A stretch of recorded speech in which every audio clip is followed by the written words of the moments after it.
Vous avez bien raison de m'applaudir avant d'avoir écouté, c'est toujours plus prudent. Je sais, la blague est connue, mais elle me plaît toujours. Bon, d'abord, mille merci à nos intervenants et surtout à ceux qui ont accepté de subir à la fin, j'en suis vraiment confus. Je pense à ceux de l'Alliance citoyenne de Grenoble, qui sont là-bas, un laboratoire remarquable, tout le monde n'était pas dans la salle à ce moment-là, de ce que sont des luttes citoyennes, des moments de résistance qui transforment ce que Mathieu Guibard disait à l'instant, des moments de pessimisme, de désarroi, où on a l'impression que tout s'abat sur soi, en lutte collective, et puis derrière en réalisation positive, de reconnaissance, de dignité, et puis derrière de droits nouveaux. C'est ça l'enjeu qui nous rassemble.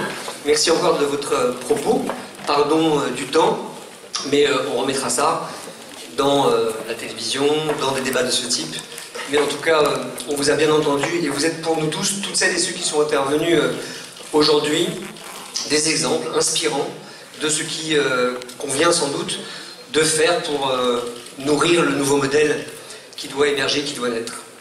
Alors, nos amis espagnols disaient nous sommes fatigués d'être fatigués. Ils ont dit Podemos, nous pouvons. Les Américains avaient dit en 2008 Yes we can.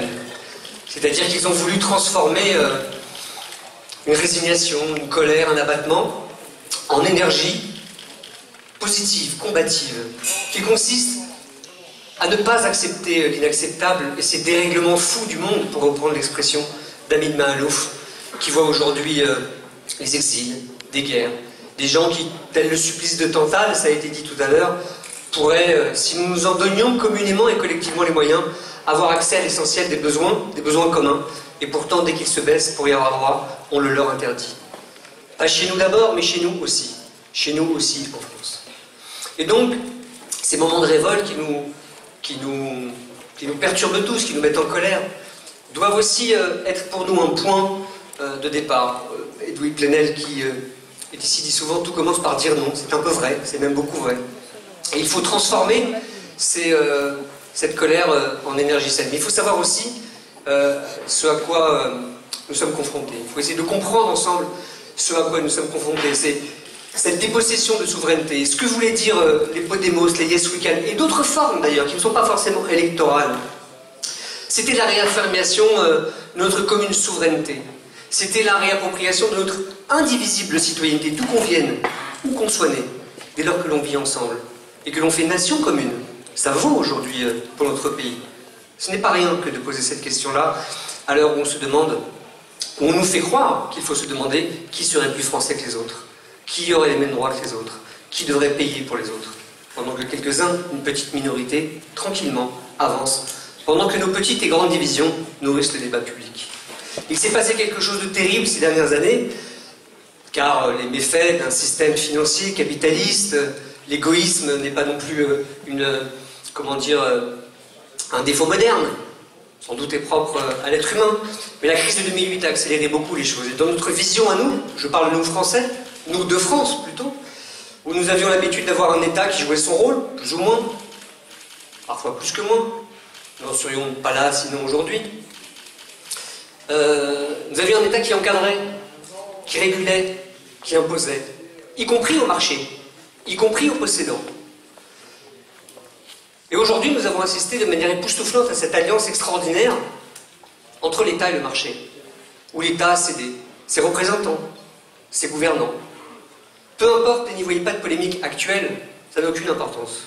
Vous savez ce que beaucoup, d'ailleurs je sais ce que beaucoup, même si je ne connais pas la plupart des visages ici, pensent du moment que nous traversons. C'est vrai pour beaucoup de démocraties, dites libérales, où on passe d'une logique délégataire à une logique confiscatoire. Confiscatoire des richesses, on le sait, confiscatoire des pouvoirs aussi, on l'a vu dans l'entreprise. Air France, on en parlait, mais on le voit aussi dans d'autres domaines. Et il y a des gens qui réhabilitent les nouveaux modèles. On l'a vu avec le témoignage du maire de Saillant, on l'a vu avec le témoignage du maire de Laon, etc., etc. Or, cette alliance du marché et d'État, elle fait violence aux individus. Elle fait violence aux individus. Et pourtant, nous sommes pour un État républicain, des pouvoirs publics, des autorités, des puissances publiques fortes, fortes mais légitimes. Fortes, légitimes, parce que légitimes à représenter des souverainetés, légitimes à représenter les citoyens. Et il n'est pas interdit, ce n'est pas populiste, que de considérer que lorsque le pouvoir est confisqué par une minorité, les pouvoirs, j'entends au sens large, et pardon l'expression qui est très connoté en France, mais qui est très en Grèce, en Espagne, en Grande-Bretagne aujourd'hui, et dans bien d'autres pays, par une caste, ce qu'on appelle parfois l'oligarchie, de considérer qu'il n'est pas légitime, tout simplement, sauf à vouloir respecter et honorer ses engagements, ce qui n'est pas toujours fait, par ailleurs, de décider tout le temps, de tout, et en notre nom à tous. Et le mouvement commun, c'est d'abord une envie, une détermination, une résolution à ne pas se laisser faire. C'est d'abord ça qui nous rassemble, en levant la tête, et en voulant tout simplement réaffirmer qu'au cœur de notre démocratie, il y a le nous dont nous parlions tout à l'heure, l'addition des jeux, je ne sais pas comment le dire, mais qui fait sens commun, qui fait but commun, et qui nous permet de réhabiliter profondément une démocratie aujourd'hui piétinée, qui produit des monstres, et dont j'estime que ceux-là même qui produisent des monstres depuis tant d'années ont quand même un certain culot, aujourd'hui, à se présenter comme les meilleurs des remparts. Bravo!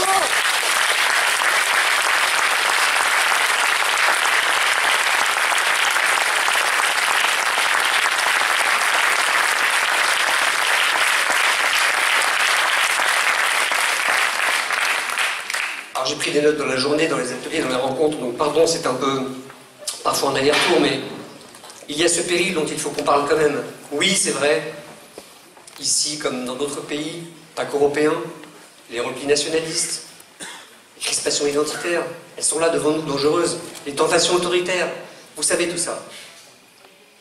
Elles se combinent d'ailleurs avec le dédain aristocratique d'une certaine élite qui est d'autant plus fière d'elle qu'elle a échoué à peu près partout.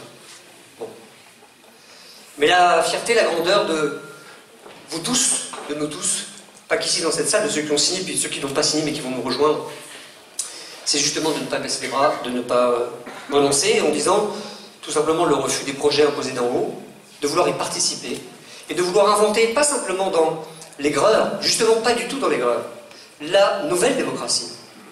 Je dis, c'est une expression qui m'est personnelle, vous n'êtes pas obligé de la partager, que la Révolution française n'est jamais achevée. Elle est toujours à parfaire. Ah oui, il faut faire en sorte que d'un système délégataire, qui est déjà bien, c'est une belle invention, on passe à un système plus inclusif, plus participatif. Pardon l'expression, il y en a d'autres, des mots à la mode ces dernières années.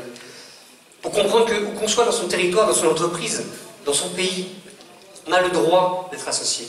C'est un devoir et une obligation morale pour une démocratie moderne, y compris, que d'associer les citoyennes et citoyens à ce qui est tout simplement à eux, leur vie, notre vie. C'est une nécessité quand, plus que jamais, on voit des périls écologiques, la raréfaction des ressources, et la guerre générée par ces périls écologiques, et la raréfaction de ces ressources, le plus souvent privatisées par quelques-uns. Alors je sais, rien peut-être de nouveau dans ce que je peux dire ici. C'est juste l'envie de ne plus le dire séparément, de le dire ensemble. Alors, nous avons des rêves, nous aussi, et nous refusons que ceux qui aujourd'hui sont dans la faillite se parent comme ça facilement des mots, et que des mots d'ailleurs, car ils n'en ont que rarement la vertu de la modernité. C'est moderne de laisser progresser les inégalités? C'est moderne de laisser aujourd'hui des gens dans la rue? C'est moderne de passer des alliances avec des, allez je vais être poli, diplomates, c'est le cas de le dire, des régimes douteux? C'est moderne ça? Est-ce que on peut accepter aussi, ici comme ailleurs, qu'on nous explique ce qui doit être à notre place, comment dire, parce qu'on sait, parce qu'ils savent, parce qu'ils sont quelques-uns sur un coin de table, sans l'expertise d'usage dont on nous parlait tout à l'heure, ce qui doit faire notre bonheur? Ben, c'est pas normal, et nous sommes en situation, nous avons droit, au-delà des utopies concrètes, car le concret est indissociable de l'utopie, sinon elle s'évapore. Mais nous sommes en droit d'avoir nos rêves. Moi j'ai mes rêves, nous avons nos rêves. Ceux de la France de Victor Hugo, ceux de la France métissée, ceux d'une république qui ne différencie pas entre ses citoyennes, ses citoyens, j'allais dire entre ses enfants, là un terme déjà que j'aime pas trop, mais entre nous tous. Moi j'ai les rêves d'une société en partage, on a vu des démonstrations du possible, concret.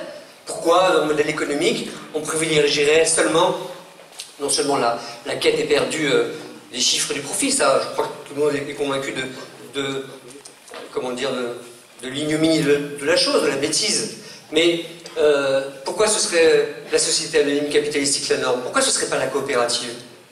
Pourquoi dans le domaine de l'habitat, dans le domaine de l'énergie, dans le domaine même de la grande restauration? Il y a même des multinationales, on en a une en France qui s'appelle Chèque Déjeuner, pardon, j'aime pas faire de publicité. À l'intérieur de leur groupe, ils ont des écarts de salaire de 1 à 7. Ben, c'est normal, c'est raisonnable, c'est même moral. Et la question d'éthique, la question morale, la question d'égalité, tout ça se confond aussi. Lorsque vous avez dans la société civile, mais aussi chez les responsables politiques, que je salue, qui sont là aujourd'hui, et qui, non pas par pudeur, non pas par effet, comment dire, d'humilité organisée, mais parce qu'ils ont voulu aussi passer de l'attitude des égaux, G-O, à l'acceptation des égaux, AUX. Et ils se sont battus aussi, moi je les ai vus, je parle de mon point de vue, je suis parlementaire, contre ça. Contre cette idée que notre patrimoine commun, ça commence par l'argent public, excusez-moi, là, soit mal utilisé, en tout cas pas au service du bien commun, pas au service de l'écologie, pas au service du monde numérique, pas au service des solidarités actives.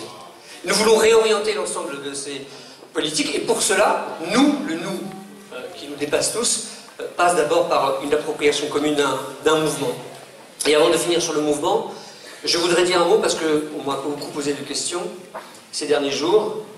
J'ai répondu à ma façon.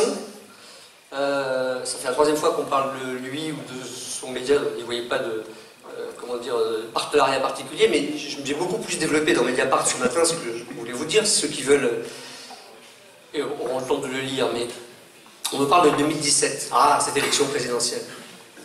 C'est important 2017, ah oui, c'est important, je comprends bien. Très important. Moi, je ne méprise pas la convocation électorale auquel nous serons tous amenés à un moment donné à nous rendre.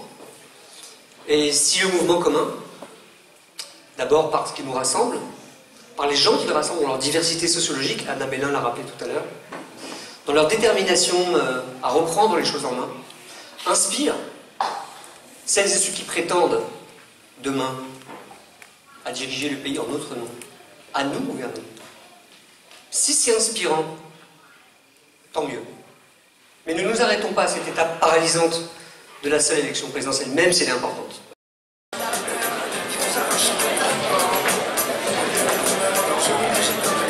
Elle est déterminante. Parce que les gens vont avoir le pouvoir. Et, comme toujours, soit vont en faire quelque chose et ça a des incidences, soit vont ne rien en faire et ça en a aussi parce qu'ils laissent les autres continuer à diriger à notre place, c'est-à-dire les oligarques. Donc ça aura son importance. Mais soyons conscients du temps long de la reconquête des cœurs, des esprits, des volontés, des envies, de ce qui nous appartient, de nos biens communs. Je l'ai dit tout à l'heure, je ne veux pas refaire la liste de ce qui nous appartient. Tout, en fait, à peu près. Ce serait donc bien trop long. Alors à ceux qui disent, oui mais c'est quoi ce mouvement commun? Où est-ce qu'il veut aller? Souvent, des gens du passé, de l'ancien régime, d'un régime à bout de souffle, qui n'en peut plus. Je dis que le nous, notre nous, il est en devenir. Il a plus de chances, lui, de répondre à l'avenir que ceux qui nous font le procès de ne pas tenter. Merci.